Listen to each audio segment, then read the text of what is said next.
Welcome to Digital Asset News, like your top stories in crypto. And I'm bringing out a bite-sized pieces. Today, just like the thumbnail suggests, I'm going to be talking about the things that I've learned along the way that have gotten me to where I am right now and how I would actually do things over. And in reality, this is kind of like a little mini guideline if you're just starting into cryptocurrency and the things that I have learned. So we'll take a look at the big stuff, which would be take profits and put those into stores of value. We'll talk all about that.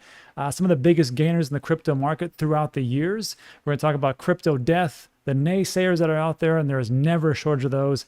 And also, timing is everything. And lastly, we'll do a quick update about Ethereum 2.0 and how rapidly that's coming into the space. So we'll take a look at all those things. But first, let's take a look at what's going on into the market today. Today is Thursday, beautiful day. And hey, we're up 1.9 trillion. We're up 2%. Bitcoin price is up 43,200. And we're still, as far as sentiment, Bitcoin daily sentiment looks like it's pretty bullish, 64 of 100. We're using Trade the Chain for sentiment analysis, and that's how we can find that information. Links in the description. But if we take a look at the different crypto assets that are out there, Ethereum is doing pretty good in 24 hours, 2%, and it's almost about to make $3,000. Again, Tether's still at number 3 because people continue to sell a little bit here, and they've tethered up. That's why the market cap has increased. Cardano's at 209. Everything's, a little sideways in all honesty. 2% for Avalanche. Remember, Avalanche was just talked about by Coinbase Pro. Looks like they're going to list that as soon as they can on regular Coinbase. If the liquidity is there, newsflash, it is, so it'll be there. So expect a bump in price from that. That's pretty much what's going on. So the market cap overall is a little bit up, but the big top coins are not really moving fantastically. Maybe there's some bigger plays in the top 500, but that's what we have as far as the top. So what I want to do is just really get into today's topics, really what it is. And the big thing, I wanted to put this out because I've learned a couple things along the way since I started in 2017. And I want to preface it with this. Obviously, I'm not a financial advisor, and my goals are not your goals. If you're just getting into cryptocurrency and you're like, 18-year-old person or maybe 20s, and you're starting off, my goals are obviously not your goals, as opposed to somebody who's in their 70s and they have been retired for years. Now, our goals could align or they could not. It really doesn't matter. But these are the things that I have learned for me and how it's going to work out moving forward. So if I could redo everything, the first thing I would tell myself back in 2017 is take profits, Rob. Take profits, because all the talk about diamond hands and you got to hold on forever is pure nonsense. And I know Michael Saylor will talk about that as far as like Bitcoin, like, why would you do that? Why would you get rid of it? Da, da, da. He's got a vision. Again, my goals are not his goals. So when I start to open up and get a multi-billion-dollar company, yeah, maybe I'll stick around with it a little bit. But right now, this is what I have. So just ask yourself, does this align with what I want to do? And for me, taking profits along the way, it's just good practice, because if you can do that, then when there's huge dips, like we just saw a 50% retracement not too long ago in May and June, you could actually buy more crypto at a cheaper price and then really hold on to things. I'm not telling you to get all the way out, but that is how I'm going to start doing things. And the problem with taking profits is I'm bad at it. I'm real good at dollar cost averaging. I'm real good at buying on the dips, but I have a hole in my investment strategy, and I'm going to shore that up with a couple of people who are going to help me out, and you'll be seeing them on this channel. Everybody talks about buying a dip and buy this and buy that, but rarely do you hear people talk about, I took profits, this is what I'm doing, and I'm going to do this. It's not, some channels do, some channels don't, or most channels don't. And I want to be talking about that, about when I take profits, why I took profits, and what I did with those profits. So that is just one aspect of it. Also, what I wish I could tell myself back in the day is this: if you're going to take profits, don't just leave them in cash. Put them into stable coins. This is what I do right now because of Voyager and their loyalty program. And I am on the top tier, just so you know. I'm a navigator. I've got over 20,000 Voyager tokens. When I transfer everything and I sell my crypto assets, what I do is I put it into USDC, which is a stable coin, not Tether. I'm not a big fan of Tether, just not. You may be, whatever. But USDC, I get 9% regular yield by holding in a Voyager. Plus, since I'm a navigator, I get an extra 1.5% yield. So I get 10.5%. just for holding a stable coin that does not fluctuate because it is backed by the dollar. And Circle is the one that has paired itself up with Visa, very stable company. And that's what I'm doing. On top of the fact that because I have the VGX tokens, I get a staking reward of 7%. I get the crypto back rewards of 3x for all the different trades that I do, which is every 2 weeks, which is pretty sizable. And then withdrawal discounts, which I rarely do, and debit cards and desktop and all that good stuff. So to me personally, I don't understand why, if you are using Voyager, why wouldn't you just at least have 500 tokens? That's, again, one of the things I look at. I'm like, why not? But that's how it is. If you're looking to sign up with Voyager, there's a link in the description. Looks just like this, and you can get going. I think it's one of the better ones around, that is for sure. So that is two of the things as far as taking profits and stores of value. My strategy really hasn't changed too much. As I start to take out profits, I'm going to put them into stores of value, USDC, land, investment properties, really ramping up on investment properties, into my Amazon business, staking, my iTrust Capital IRA. It's over there on the left-hand side. Everything's opposite. But then also there's another wrinkle I want to talk to you about, because I just got introduced to this. Masterworks has reached out to me, and they were talking about their project. I haven't said yes or no. I'm just here talking to you about it. Nothing has changed place. I'm going to be doing a deep dive into this, but it looks pretty interesting, because what they do is they buy multi-million-dollar pieces of artwork. They not tokenize it, excuse me. They put shares of it, which you can purchase those shares. So you can buy a multi-million-dollar painting and just put whatever you want into it. $100, $200, $300, or whatever else the minimum price is. And then as it appreciates, then you can sell either through them or as they sell the painting, or on a secondary market. And what's great about this is, first of all, it is a truly uncorrelated asset class, art. Who talks about art? Who gets into it? The super rich. And the super rich were the only ones that were available to buy multi-million-dollar pieces. Now you have this opportunity. It's 16%. And here they're talking about crazy Jim Cramer is talking about it. But it does make a lot of sense. And for me, I'm going to be doing, again, a deep dive in this one, because if you can put into stocks, equities, cryptocurrencies, and gold, well, what happened recently? Everything went down. And gold underperformed too. So if we're looking for an uncorrelated asset, here's another option. There's a link in the description, looks just like this, and you can skip the wait list and go from there. So that is the first part about what I wish I could go back in time and tell myself.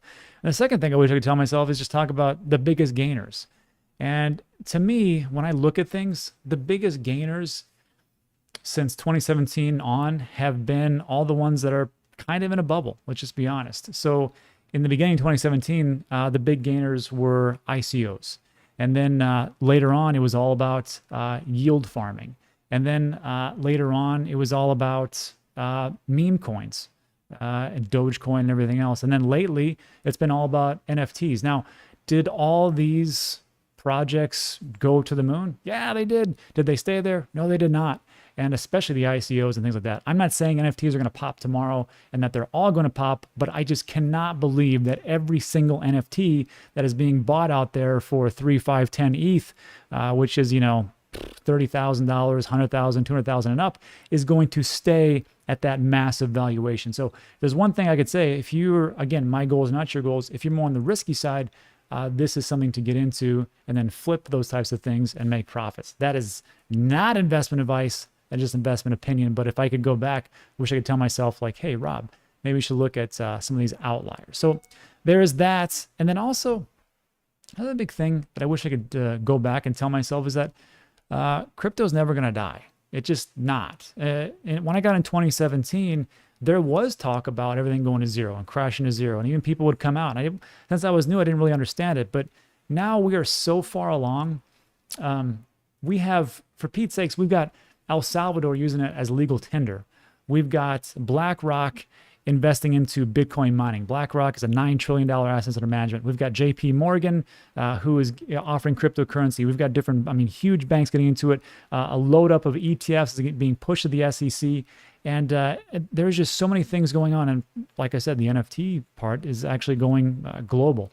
So for me to say that, to realize that it's not going to zero, I think is a big relief. Now, there's a lot of different things that are going on as far as like with regulation and the SEC coming down and all of those things that are around that are surrounding it. But I personally believe that the SEC cannot regulate this to oblivion. If they do come out and say, hey, this is a security, okay, it's a security. So either they're going to have to grandfather everybody in or they're going to have to fine everybody, but we're still going to move on because everybody wants it and everybody's going to start using it, and it's a more efficient way because people want things that are faster, cheaper, better.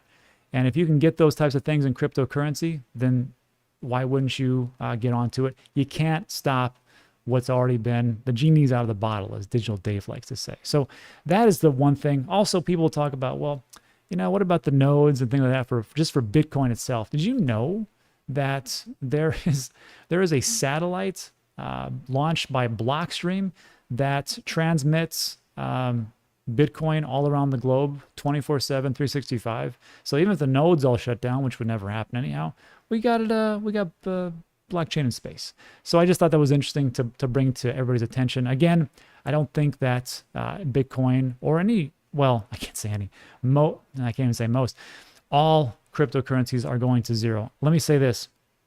This is why I talk about a lot of the things that are in the top 20, because I don't really believe that a lot of things that are outside the top 100 or 200 are going to make it. They're just not. They're going to go away.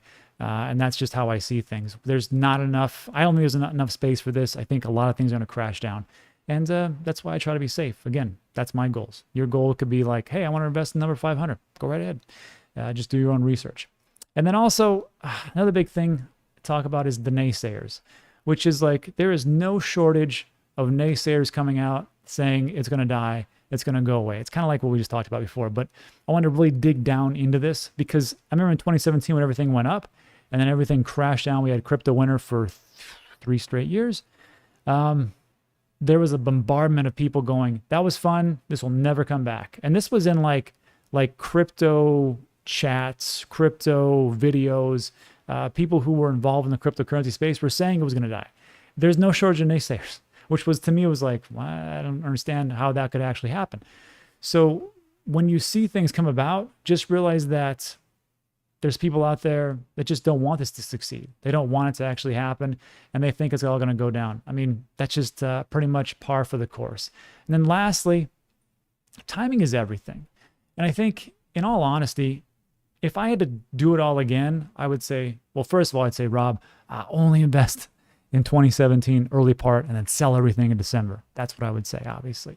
And now if I can go back in time, I would tell Rob, hey, Rob, invest 2017. Also invest towards the tail end of 2021 because I think things are going to be fireworks. And this is how I see things going. This is the total cryptocurrency market cap for the entirety with Bitcoin included. And you can see it wasn't too much, around here. Then we had some spikes and over here. Now we're at, where we're at. We're at, like $1.9 trillion today. Okay, not too bad. And that's the total market cap. What I want to show you is this.